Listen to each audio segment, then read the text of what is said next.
kita. Baik, adik pun sikit. 10 padahal. Ya, betul. Cikgu kata saya pandai. Memang kau pandai. Memang kau pandai. Semua pelajar dalam kelas ni memang pandai-pandai. So don't worry. Okey.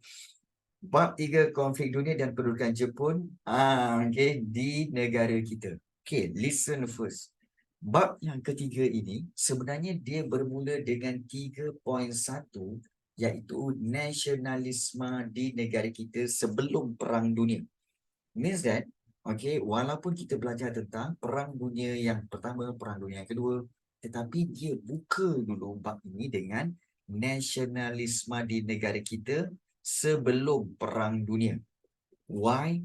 Kerana pada waktu ini dia berlaku pada tahun 19. Kita tahu berlaku pada tahun kira-kiranya ni nasionalisme 2.9, lebih kurang lah. Dan ianya berlaku pada tahun-tahun 1890. Kita kata nasionalisme ni berlaku daripada tahun 1899 kita kata 98 hingga ke tahun 1914. So dia just before Perang Dunia Pertama. Kita tahu sebab Perang Dunia Pertama pada 1914 hingga 1916. Jadi sebelum itu apa yang berlaku di negara kita? What happened di negara kita? Baik. So di negara kita,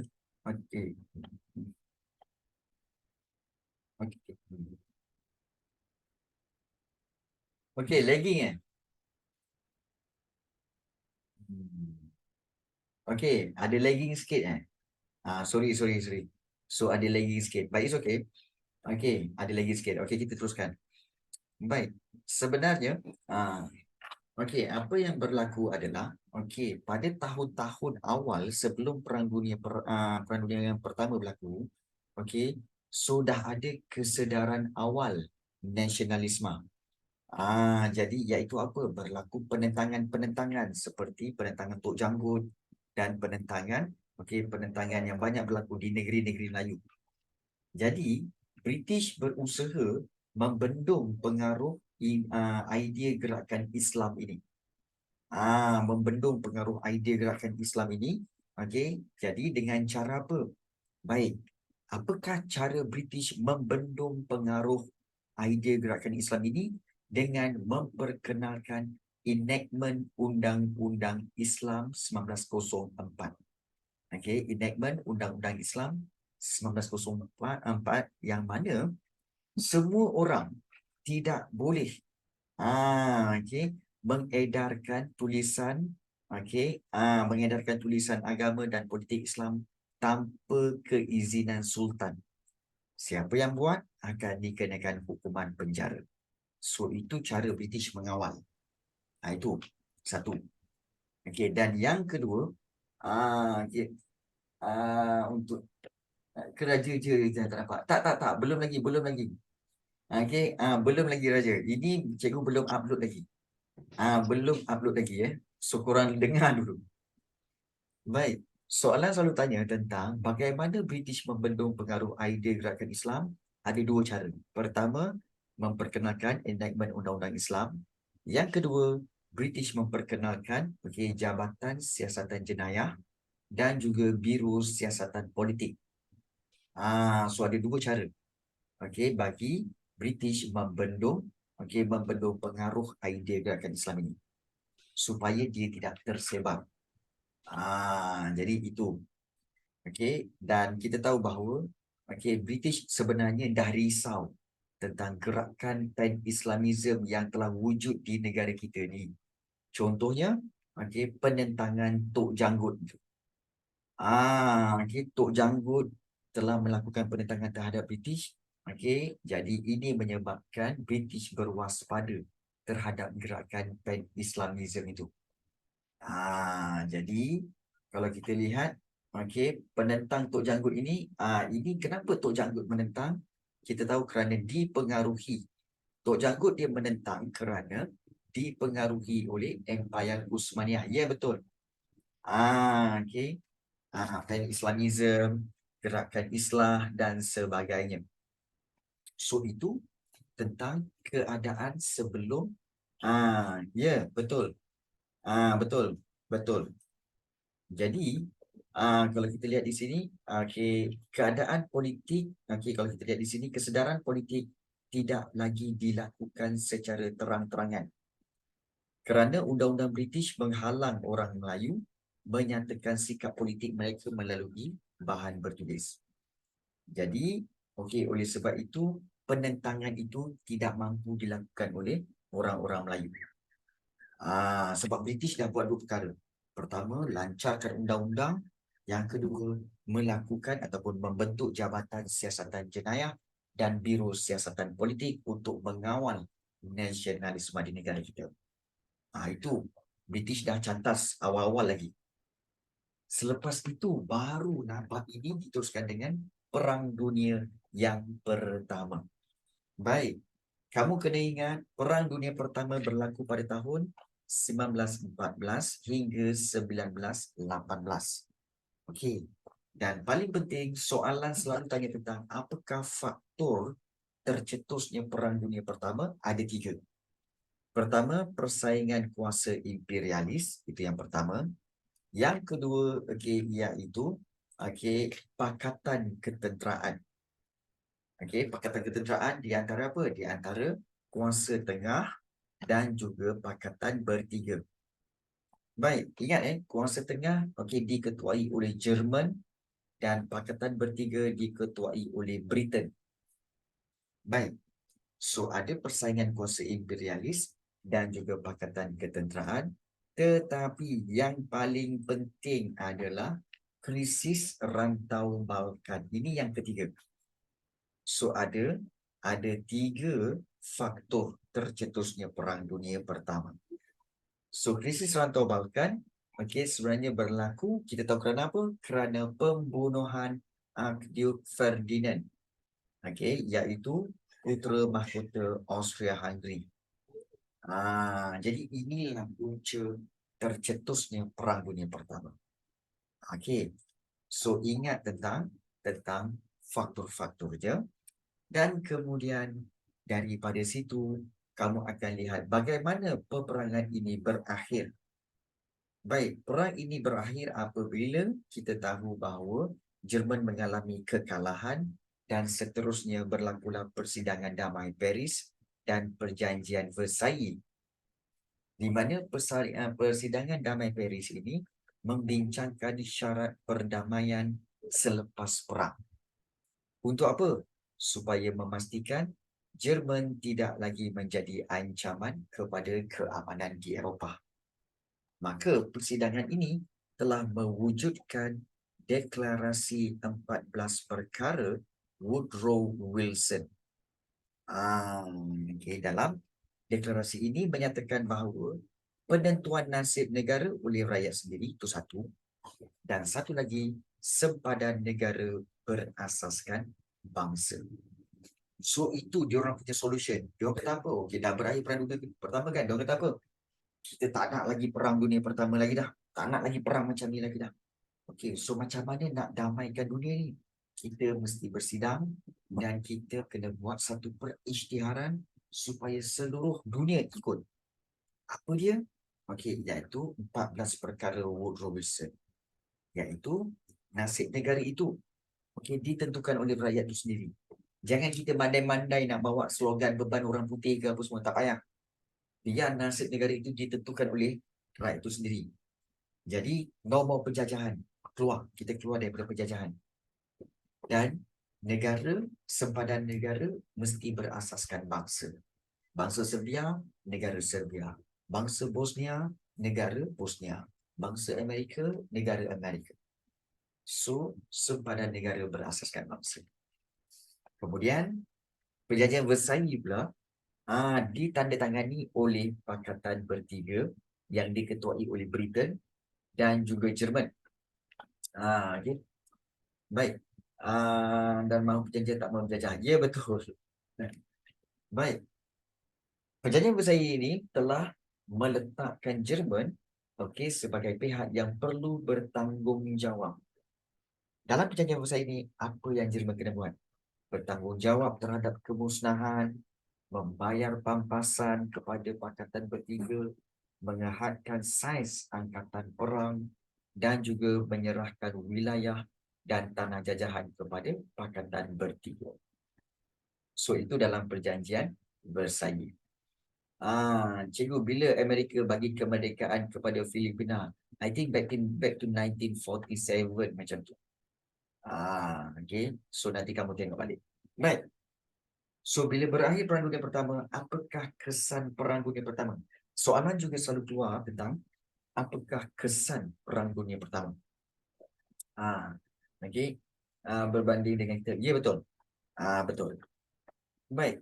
Kesan Perang Dunia Pertama, okay, ingat, iaitu keruntuhan pemerintahan beraja. Di mana negara-negara seperti Jerman, Austria-Hungary, Rusia, kemudian Empire Utsmania. 4 empire ini telah runtuh. So, tidak ada lagi pemerintahan beraja. Tak ada. Dah tak ada dah. Okay. Dan kalau kita lihat di sini, okay, yang kedua, kesan yang kedua iaitu kemunculan negara-negara baharu. Bila Austria-Hungary berpecah, jadilah Austria, Hungary, Czechoslovakia, Yugoslavia. Rusia berpecah, okay, jadi Poland, Estonia, Latvia, Lithuania. Dan Empire Utsmania berpecah menjadi apa? Lebanon, Syria, Iraq. So muncul negara-negara baharu. Ya. Bukan ke Poland daripada Jerman. Okey. Ya. Tapi dia berpecah. Berpecah. Okey, menjadi negara-negara yang baharu. Dan kesan kepada negara kita, okey, iaitu British telah menyekat kebangkitan orang Melayu. Okey, iaitu bila dia tahu bahawa Raja-Raja Melayu, okey, akan memberikan sokongan kepada Empire Utsmania. Jadi British kan, dia buat apa? Raja-Raja Melayu diminta menandatangani perisytiharan perang untuk menyokong berikan taat setia kepada British. That's why kalau kita lihat dalam Perang Dunia Pertama, okay, Sultan-Sultan, okay, tidak mampu memberi bantuan kepada Turki Utsmania. Why? Kerana British dah bagi surat itu, tanda tangan, bahawa kamu semua kena, okay, sokong kami, British. Ya, betul, tapi diberi tekanan. Diberi tekanan supaya, okay, memberi sokongan kepada British. Okay. Empire US tak marah. Kenapa pula Empire US tak marah? Mana ada Empire US kat sini? Baik. Dan memperuntukkan kuasa Pesuruhjaya tinggi British untuk meletakkan negeri Melayu di bawah undang-undang tentera jika diperlukan. Dan wang, korang tengok ni, ini kesan dia. Okay, wang hasil biji timah dan getah digunakan, biji timah dan getah kita digunakan untuk membiayai operasi British dalam Perang Dunia Pertama. So, ini yang berlaku kesan terhadap negara kita. Soalan perkhidmatan itu. Okay. Jadi, dia ada. Baik. So, ingatkan dengan adanya, okay, dengan adanya kita kata sebagai persidangan damai Paris, perjanjian Versailles, menyebabkan selepas Perang Dunia Pertama tidak lagi berlaku perang. Rupa-rupanya berlaku juga Perang Dunia Kedua. So, korang ingat, Perang Dunia Kedua adalah berlaku pada tahun 19, okay, iaitu pada tahun 1939 hingga 1945. Take note bentuk. Okay, 1939 hingga 1945. Dan perang ini berlaku di dua tempat, iaitu di Eropah dan juga di Asia Pasifik. Kalau di Eropah, berlaku di negara-negara Eropah dan Utara Afrika. Dan kalau di Asia Pasifik, tertumpu di Tanah Besar Asia dan Kepulauan Asia Tenggara. So, apakah bagi pihak yang terlibat? Dua pihak. Kuasa paksi dan kuasa bersekutu. Kuasa paksi diketuai oleh Jerman. Again, Jerman. So, apakah faktor tercetusnya Perang Dunia Kedua ni, cikgu? Pertama, kemunculan ideologi baru. Ideologi apa? Ada dua ideologi. Fasisme dari Itali dan Nazisme dari Jerman. Ingat tu. Okey, iaitu fasisme di bawah pimpinan Benito Mussolini.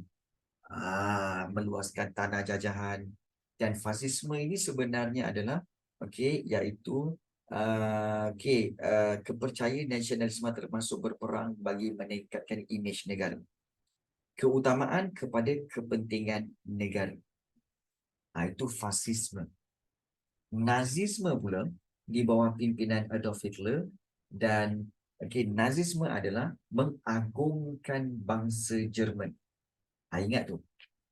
Nazis ni sebenarnya adalah satu ideologi yang mengagungkan bangsa Jerman. Dan itu yang pertama, kemunculan ideologi baru.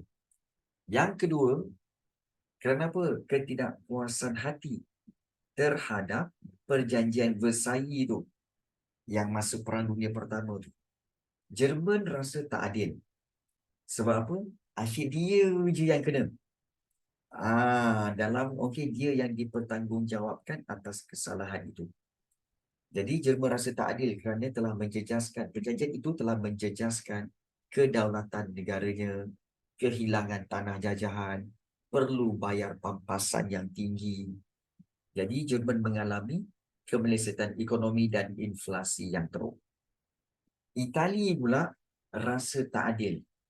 Sebab apa? Kerana tidak diberikan tanah jajahan baharu seperti yang diperoleh oleh Perancis dan Poland. Dalam Perang Dunia Pertama, Itali dia join iaitu kuasa bersekutu. Kuasa berikat. Di mana Itali telah membantu Britain, telah membantu Perancis, Rusia untuk menentang Jerman. Tetapi bila telah selesai Perang Dunia Pertama, Rusia dapat tanah. Perancis dapat tanah. Kemudian Poland dapat tanah. Itali tak dapat. So Itali tak puas hati. Jadi sebab itu dia tak nak join. Britain lagi, dia join Jerman. Dan memulakan fasisme. Memulakan Perang Dunia yang kedua. Itu pun tak puas hati. Baik. Dan yang ketiga, kegagalan Liga Bangsa-Bangsa. Iaitu kita tahu, Liga Bangsa-Bangsa telah diwujudkan selepas Perang Dunia Pertama. Liga Bangsa-Bangsa ini perlu memastikan keamanan dunia, wujudkan kerjasama antarabangsa, tapi gagal. Gagal menguatkuasakan perjanjian pelucutan senjata, gagal tangani krisis pencerobohan selepas Perang Dunia Pertama. Itulah yang berlaku. Jadi ini kita kata ada tiga faktor tercetusnya Perang Dunia Kedua. Kemunculan ideologi baru, ketidakpuasan hati terhadap perjanjian Versailles, dan juga kegagalan Liga Bangsa-Bangsa. Baik. So setakat ini kita telah lihat 3.1 hingga 3.3. Baik. Ada soalan nak tanya tak? Cikgu bagi peluang. Ada tak soalan nak tanya? Ada mana-mana bahagian yang tak jelas, yang tak faham? Ini revision ini revision. Ada soalan tak? Ada mana-mana bahagian yang tak faham lagi ke? Tak faham tanya, jangan korang diam je.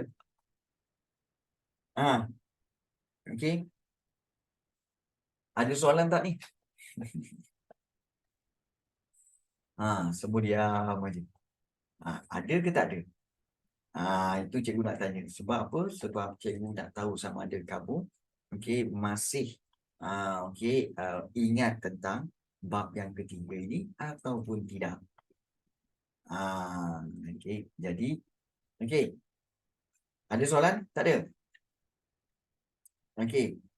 So kalau kita lihat di sini tak ada. Apa subtopik yang paling kerap keluar cikgu? subtopik yang paling kerap keluar, susah kita nak jangka. Sebab soalan, berbeza sekolah, berbeza soalannya. Namun begitu, kita boleh tengok contoh-contoh soalan seperti berikut. Cikgu tunjukkan contoh soalan. Baik, contoh soalan seperti ini. Ini, kalau korang tengok iaitu soalan struktur. Ini contoh daripada soalan struktur iaitu sejak awal abad ke-20, British berusaha membendung pengaruh idea gerakan Islam dari Timur Tengah. Kebangkitan nasionalisme yang dibangkitkan dalam kalangan negara Islam memberi kesan kepada kesedaran nasionalisme tempatan. Senaraikan bentuk tindakan British dalam usaha membendung pengaruh idea gerakan Islam ini. So, ini dalam subtopik 3.1. Senang je soalan ni. Ya, betul. So, apakah bentuk tindakan? Senaraikan. So, 2 markah. Ingat, jawab dalam 2 markah. Baik. Kalau macam, of course lah, kamu tengok, senang je soalan, jawapan dah ada. Memanglah jawapan dah ada. Tapi realitinya dalam peperiksaan, mana ada jawapan yang disediakan, betul tak? Jadi, kena faham. Baik, cikgu. Kita tahu bahawa jawapannya mungkin memperkenalkan enactment Undang-Undang Islam, melarang mencetak dan mengedarkan risalah agama, menubuhkan Jabatan Siasatan Jenayah, membentuk siasatan, biro siasatan politik. So, mana satu jawapan dia, cikgu?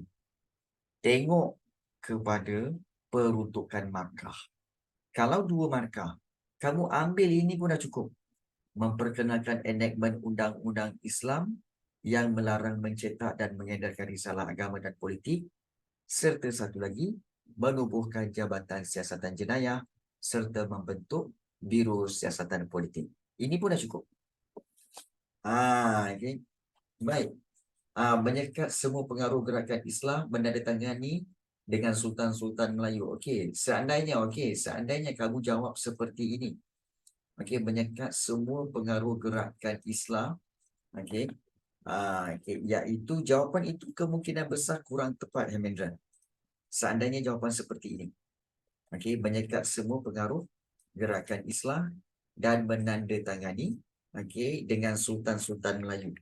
Jawapan ini terang-terang ianya kurang tepat.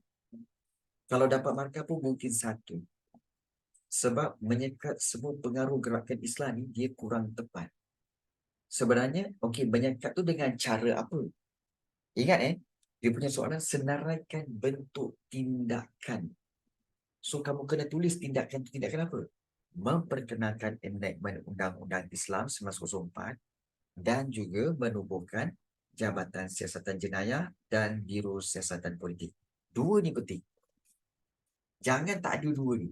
Kalau tak ada 2 ni memang salah. Yang jawapan macam ni, menyekat semua pengaruh gerakan Islam, itu terlalu umum. Apa tindakannya? Soalan tanya apa tindakannya.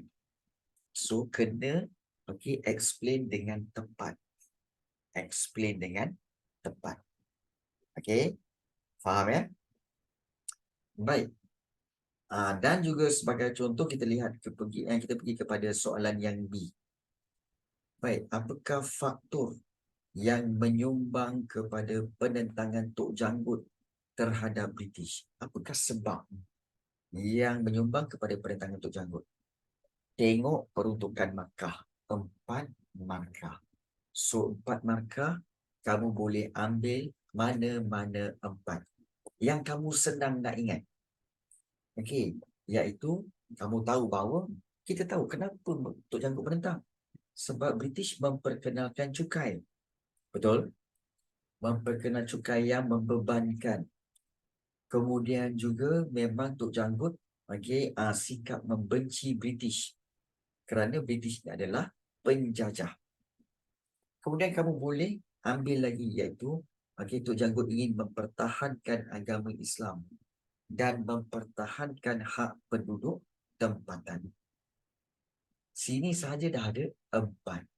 So, boleh buat 4 faktor ini dan juga kamu boleh buat ayat. Bagi cikgu, kalau cikgu diberikan cadangan jawapan ini, cikgu akan pilih mana-mana yang senang nak ingat untuk buat ayat. Sebagai contoh, cikgu akan buat, contoh ayat jawapan. Seperti, cikgu akan buat seperti ini. Kita tahu, teknik buat jawapan sama. Iaitu, faktor yang menyumbang kepada penentangan Tok Janggut. Terhadap British. Adalah. Adalah cikgu akan ambil apa tahu? Adalah pengenalan cukai yang membebankan rakyat. Titik. Kemudian cikgu akan buat selain itu. Tok Janggut. Dan penduduk. Penduduk kat mana? Kita ingat lagi Pasir Putih. Pasir Putih. Telah bersikap. Penduduk Pasir Putih bersikap membenci British kerana melakukan penjajahan di negara ini. Kemudian pergi kepada yang seterusnya. Tok Janggut juga menentang kerana ingin mempertahankan agama Islam dan agama Islam dan hak penduduk tempatan. Dan hak penduduk tempatan. So, ini pun sudah mencukupi untuk 4 markah. So, latihan yang cikgu, nanti cikgu akan upload sekali latihan ini. Latihan ini.